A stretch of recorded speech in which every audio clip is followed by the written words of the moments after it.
One thing that I like to think about is how communication and learning are basically two sides of the same coin. Communication is what I am presenting, and learning is what happens to me when I hear effective communication.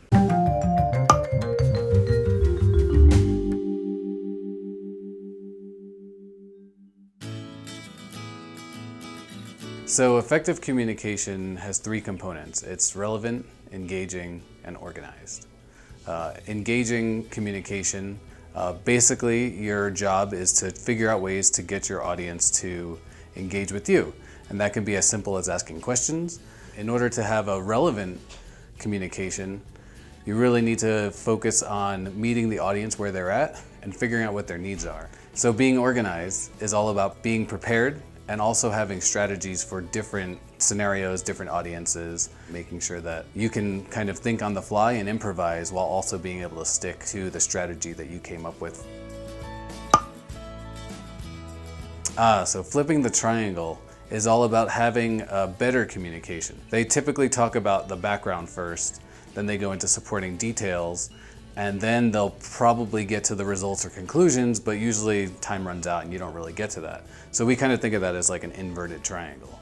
And when we say flipping the triangle, we literally mean to flip it. Start with that good stuff first. What are you doing and why is it important?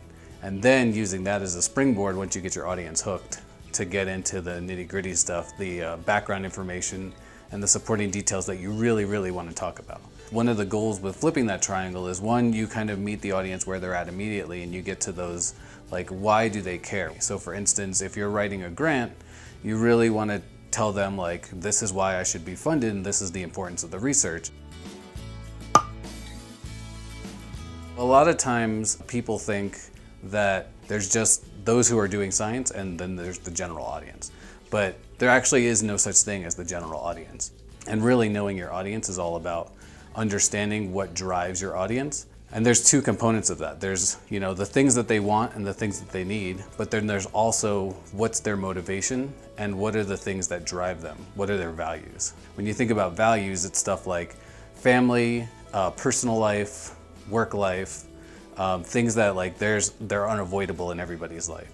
But when you're talking about the motivations, that might be like, what do I need on a day-to-day basis? One of the immediate benefits is that you clue in on that relevance. In order to bring in that relevant thing, you have to understand what it is that they want right here in that moment. Jargon's okay in the right scenarios, right? If I'm a scientist and you're a scientist and we're talking, there's certain words in our combined field that there's like a shared understanding of. But even if I'm a scientist that I have the same education level, but I'm not in the same topic area, there's a lot of words that you use that I may not necessarily understand. There's gonna be a lot of missed understanding and communication if you're using the same jargon that you would use for the students in your own lab. Avoiding the jargon allows you to build them up from a simple foundational place to get to the details that you really want. One thing that I like to do is write out all the things that I think are jargon and then try and find replacement words for those things. When you're talking about age appropriateness, you're really thinking about like, who is my audience and what is it that they're physically and mentally capable of? You wouldn't expect the same things from a high schooler that you would of a college student. How am I going to scaffold my communication experience so that I can bring pretty much any audience up from a place of not knowing to one of learning and understanding?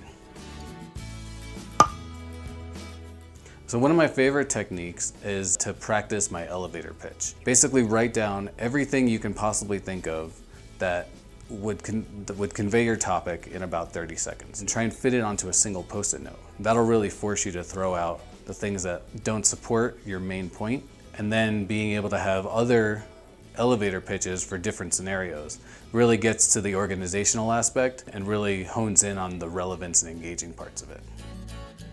Communicating Science is a program run through the NSMS department, class number 595, and we go through a lot of these concepts and we go much deeper into the topics that we've discussed here. It's really all about having like a learning community. So there's a lot of discussion and a lot of understanding of audiences and their needs and the roles that they play in the effective communication strategy.